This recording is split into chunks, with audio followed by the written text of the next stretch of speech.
Hello children, I welcome you back to English with Kashish. Yes, are we all ready for our next chapter? This is chapter number 5 from your first language English. I hope you have studied all the other chapters that we did together and you are thorough with it. I am going to check all the points myself. Yes. So this chapter is called What is Moral Action? Now with the name, what do we understand? What is moral action? Moral action is something which reflects your behavior, how you are in front of everyone or how you are to yourself. Do you plan and do everything, or do you do it with intention, or you do it just for compulsion? So this is what is moral action. There are some things that you are forced to do, right? And some things which you like to do. So what is good, what is bad, the balance of that. Let's see some great personalities who have also done their acts as Gandhiji's teachings. Okay? Lord Buddha, you must have seen him everywhere. His face itself shows peace. So Lord Buddha, he gave up all his worldly pleasures because he was moved by the suffering of the people around him. He could not see anyone suffering or treated bad. So he left everything, you know. So this is Lord Buddha for you. Lord Jesus Christ, yes. He preached truth, non-violence and sacrifice. For him, speaking truth was the most important. Even if you are hurt at that point, but you should speak truth. And he sacrificed everything for his loved ones, for his village. Do you remember the story? Yes, so even Jesus Christ comes under that. Mother Teresa, we all know her, right? She left her home and native country and settled in India in order to serve the poor and the suffering. She left everything, all worldly pleasures, all the money that she had, and she came down and helped people who suffered. She got immense happiness by helping them. She used to say that, yes, I lived my day happily. I succeeded in living happily, but just by helping these poor people. Nelson Mandela. He adopted Gandhian principles of satyagraha and non-violence and fought for the independence of his country. By non-violence, by choosing to be non-violent, you can achieve a lot. It is not only important for you to fight and win the battle. Sometimes even non-violence and satyagraha can help you win it. So that's what Nelson Mandela did, and he did great. And our very own Gandhiji. So what is moral action is written by him. It is about his principles, and I'm sure after reading the chapter, all of us will know what is moral, what is not moral. Okay? So Mohandas Karamchand Gandhi, as we all know, was born on 2nd October. You remember we have a holiday of Gandhi Jayanti in 1869 in the princely state of Porbandar, which is in Gujarat, now a part of Gujarat. He was the mightiest force in the Indian political scene for nearly half a century. He contributed a lot in our political culture then. His method of non-violence and truth won freedom for India. Yes, and lot of people around the world have taken up his policy of non-violence, which is a great achievement for us and a 5-star to us. So let's start the chapter. Okay, so this chapter is all about how you behave, as I told you earlier. So I will give you a lot of examples so you can relate to that. Okay, when can it be said that a particular action is moral? In asking this question, the intention is not to contrast moral with immoral actions, but to consider many of our everyday actions against which nothing can be said from the conventional standpoint and which some regard as moral.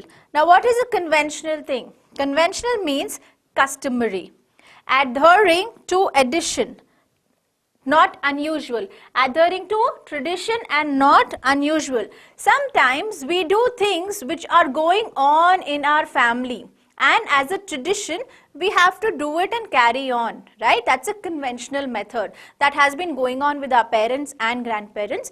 We have to do it, but we have to decide whether that action that we are doing is moral, is correct or not correct. Okay, now I will tell you something. When you go to school in the morning, your teacher comes and you greet your teacher, right? So you say, good morning, teacher. Now, do you do it just for compulsion, just because everyone's doing, just because it is conventional, or do you do it with heart? If you do it with heart, it means it's a moral action, but you do it just because everyone's doing and I have to do it, it becomes a conventional form. Alright, so that is what it is. A particular action is moral or not moral.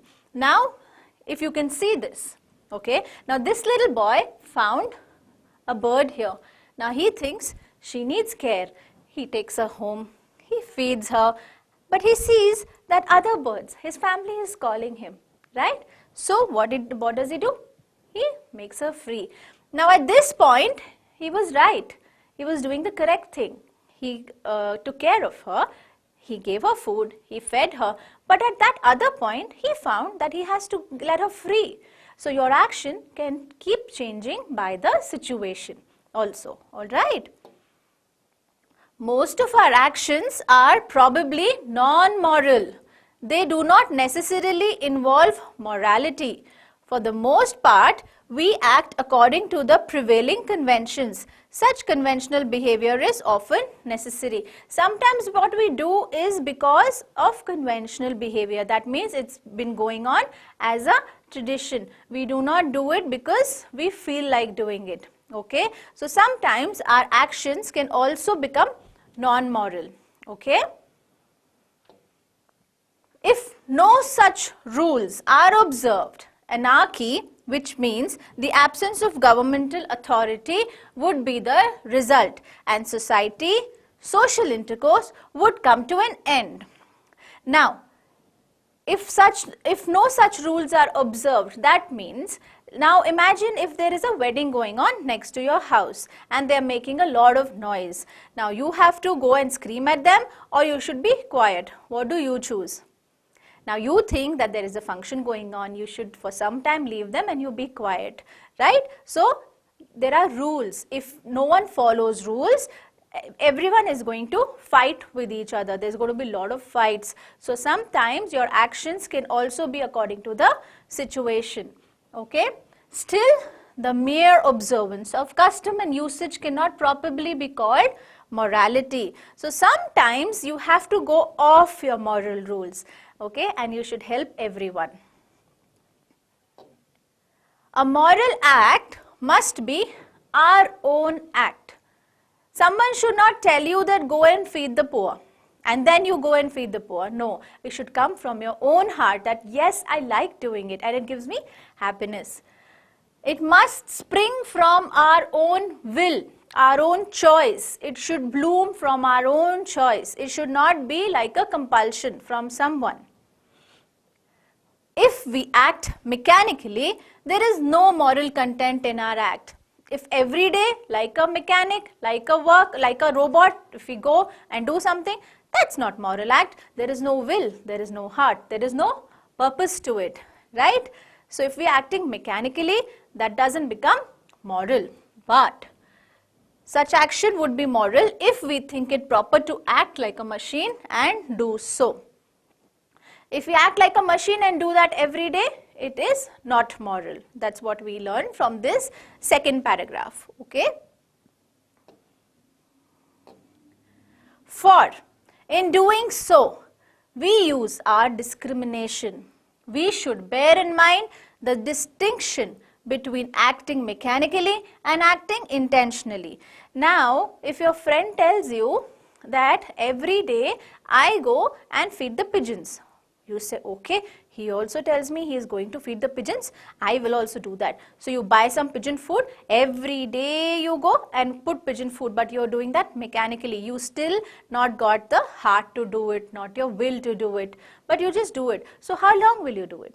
For some days. But that boy is doing it every day because he likes to do it. It's his will, it's his heart. He's intentionally not doing it, okay? So we have to understand the difference between doing something mechanically and doing something intentionally. Now between the two friends, one friend is doing mechanically just because his friend is doing, the other one is doing intentionally because he likes doing it. Okay, so sometimes people become fools and do whatever they have been asked to do. They don't even put their mind to it or think about it that why did they do it. It may be moral of a king to pardon a culprit. Okay, a king might pardon a culprit because he is actually trying to understand whether he actually did a mistake or not. But the messenger bearing the order of pardon plays only a mechanical part in the king's moral act. Now what did the messenger do? He went to the village, that boy told him he did this mistake, he comes to the king and he just reads this point by point by point. He doesn't put his mind to it or his brain to it that what actually could have happened in that scene before or after. So he just tells the king what people told him, right?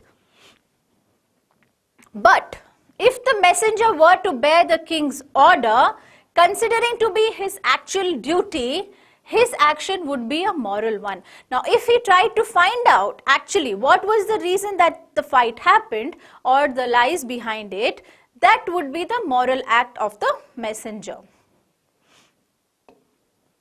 How can a man understand morality who does not use his own intelligence and a power of thought, but lets himself be swept along like a log of wood by a current? Now what's a current?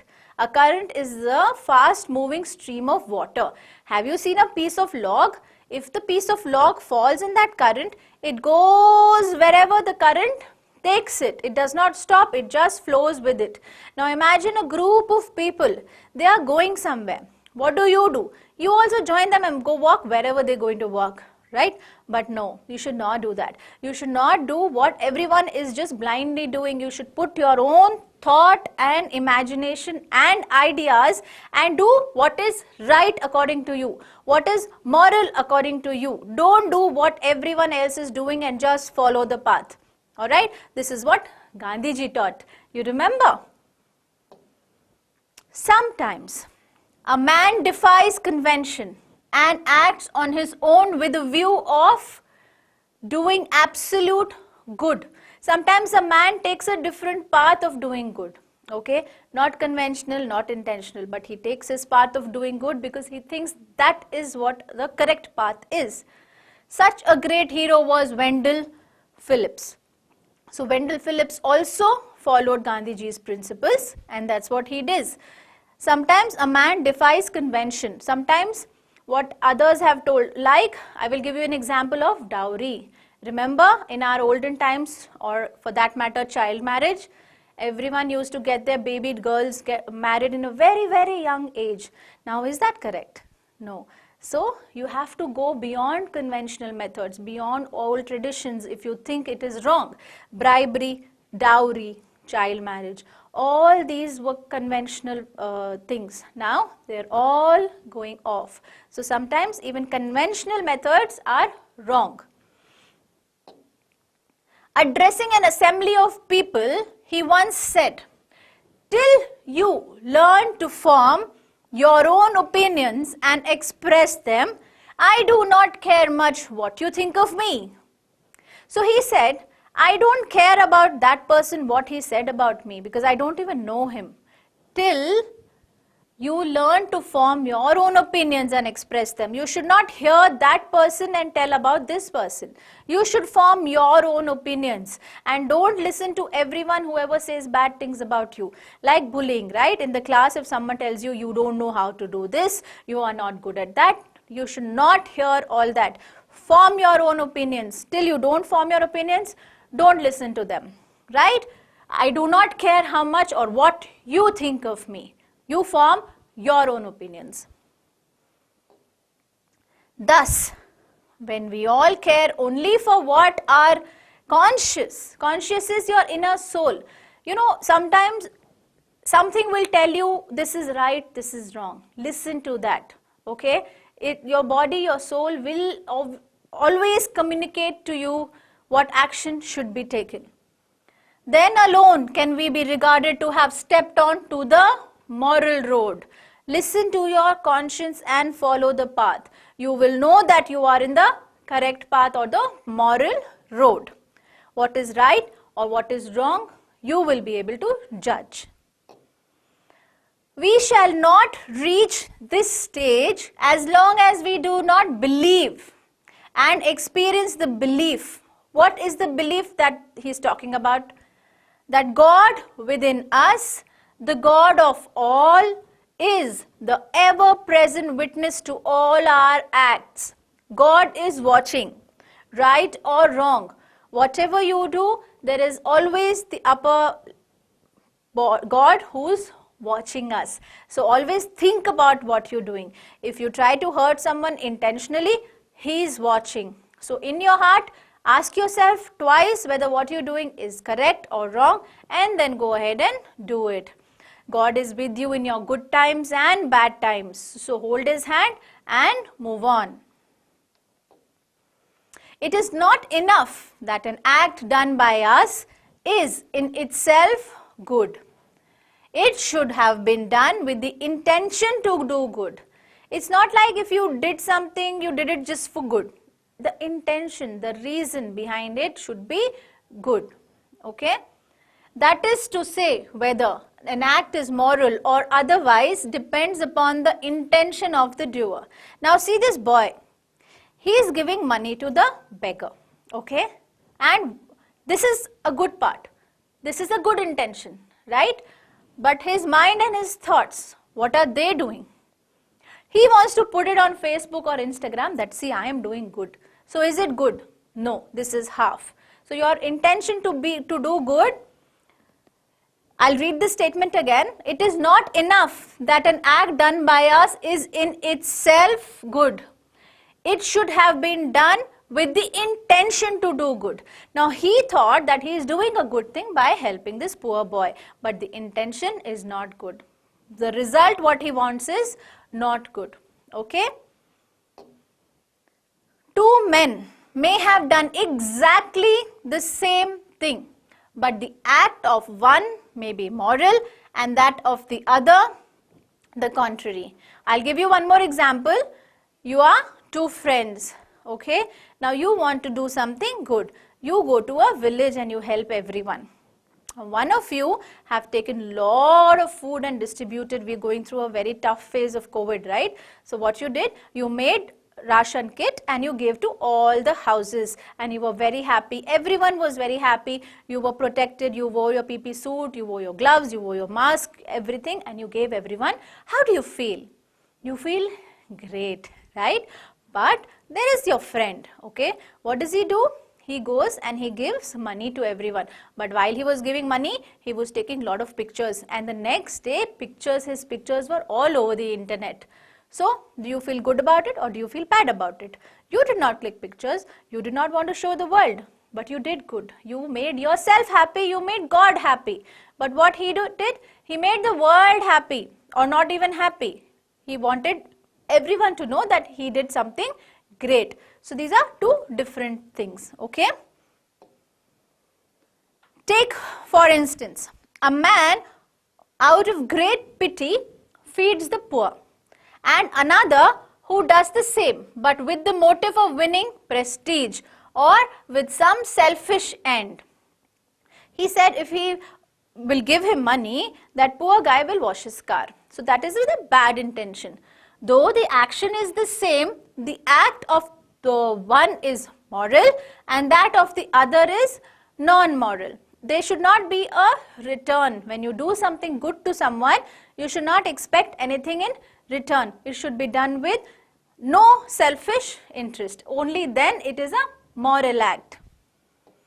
The reader here ought to remember the distinction between the two words. Very, very important. Non-moral and immoral. It may be so that we do not always see good results flowing into a moral act. Now these are two words, they sound same, immoral and non-moral. What is the difference? Immoral means something that you know This is right and this is wrong. But still, what do you choose to do? You do choose to do the wrong. That is immoral. Now, you know one day before the exam that you have not studied at all. You choose to cheat. You know that is wrong, right? But still, you say, okay, I will cheat and pass, which is immoral action. What is non-moral action? You are doing something good, but the intention is not good. Right, like that boy who was feeding the poor, but his intention was prestige. I will take a picture and I will put it on. He wanted prestige, he wanted his name to be shown everywhere. So the intention was not good. You can remember doing good and the intention good. So this is good square. Both the places you get good. So that is a good moral act. Now in this statement, it may be that we do not always see good results flowing from a moral act. Sometimes when you do good, you might not get a positive answer. You might not get a positive solution out of it. You should not worry about that. You should only do good deeds. You should not worry about the fruit. Like this. While thinking of morality, all that we need to see is that the act is good. What you are doing is good. Always with no selfish interest. And is done with good intention. Your mind, your will, your heart should be good. You should know that this will not harm the other person. The result of an action is not within our control. We don't know what will happen. Sometimes the result is not good also. You went to help the poor. I'll give you an example which happened to me, okay?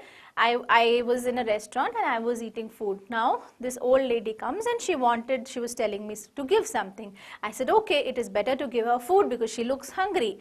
So I told that uncle, you can make a portion of rice and give it to her. She said, no, I don't want rice, I want only money. Now I don't know what she does with the money. She might go and buy something bad. So my intention was good, but I did not get a good result. Right? So it is not in your hands to get a good result. But always remember, from your side, always do good and don't cheat. God alone is the giver of fruit. God decides what has to be given to whom. He is the decider. He is the ultimate decider of what is good, what is bad. You, from your side, do what your heart and will says. Now with this, we have finished the part 1 and we will do the question answers now. So, come on, let's get started. Now, answer the following questions. Question number 1. In paragraph 1, Gandhiji says that our conventional behavior is. What is the conventional behavior, the old style behavior? Is it immoral? Is it moral? Is it neither moral nor immoral? Is it necessary or is it unnecessary? So the correct option, it is neither immoral or moral. It is just a methodology followed by our ancestors. Okay? Question number 2. What is non-moral action? What is an action which is non-moral? Action which does not necessarily involve mortality, but is born of prevailing conventions. There is no moral concept towards it, but it is what our grandfathers have been doing it. It is an old tradition which is conventional, okay? That is called non-moral action. Next, question number 3. What is the difference between a mechanical act and an intentional act? As I told you before, if the action is done mechanically and does not spring from our own will, this is what someone has made the rules and written it and we are blindly following it. Okay? There is no moral content, there is no thinking towards it in the act. It is a mechanical act. Like a robot, you feed in whatever he needs to do, or a computer. What you do, they will do. They will not put their mind to it, right? One small mistake from your side and the whole thing goes wrong. Such action would be moral if we think it is proper to act like a machine and do so, since in doing so we use our discrimination. Discrimination means difference. We know how to balance, what is right, what is wrong. So intentionally means we have thought about it, what is good, what is bad, what is wrong, what is right, and we are doing it. That is intentional, okay, and not to act like a machine. Give an example for conventional behavior and a moral act. Like greeting everyone, as I told you, in the morning is conventional behavior. It has been going on from a long time. It becomes a moral act when it is done with the intention of brightening up the lives of those people. Now, your mama, your papa, or your teacher, or your siblings, when you get up and tell them good morning, they feel happy, right? So this is about brightening up the day. But if you go and say good morning and you go, not nice. Sounds conventional, correct? So there is a difference. This is the same act done conventionally and intentionally. Question number 5. The first paragraph discusses what is not a moral action. The second paragraph gives us an important criteria to decide what constitutes a moral action. What is that criteria? A moral act must spring from our own will, from the use of our discrimination. This is the criterion. That means in the second paragraph, author says that it is your own will, from your own heart, that you decide what is moral act and what is not. When can the messenger's act become a moral action? This is question number 6. When can the messenger's act become moral action? When the messenger, instead of mechanically delivering the order, does it because it is his duty to do so, it becomes a moral action. A messenger, a king's messenger, when he thinks that it is not his duty but his intention. Yes, it is his duty, but he should do it. It is his duty to, but he doesn't mechanically deliver it. He puts his own discrimination into it. Okay? Question number 7. When, according to Gandhi, can we regard ourselves to have stepped on the moral road? When do you think you are correctly on the moral road? When we all care only for what our conscience says, then alone can we be regarded to have stepped onto the moral road. Our conscience, our soul tells us, and then we do accordingly, not our brain or mind getting wicked. Okay? Question number 8. What is the belief that Gandhi talks of in paragraph 2? What belief is Gandhiji talking about in paragraph 2? You can go through the paragraph 2 again. Gandhiji says that we cannot be truly moral if we do not believe and experience the belief that God within us, the God is within us, the God of all, is the ever-present witness to all our acts. What is the only belief that Gandhiji talk about? And I think all of you also should keep it in your mind. This one thing. There is God watching us from top. He is seeing what is right and what is wrong. He is the ultimate decider. He gives us the fruit. So always close your eyes and think, what will my God say if I do this? And then do it.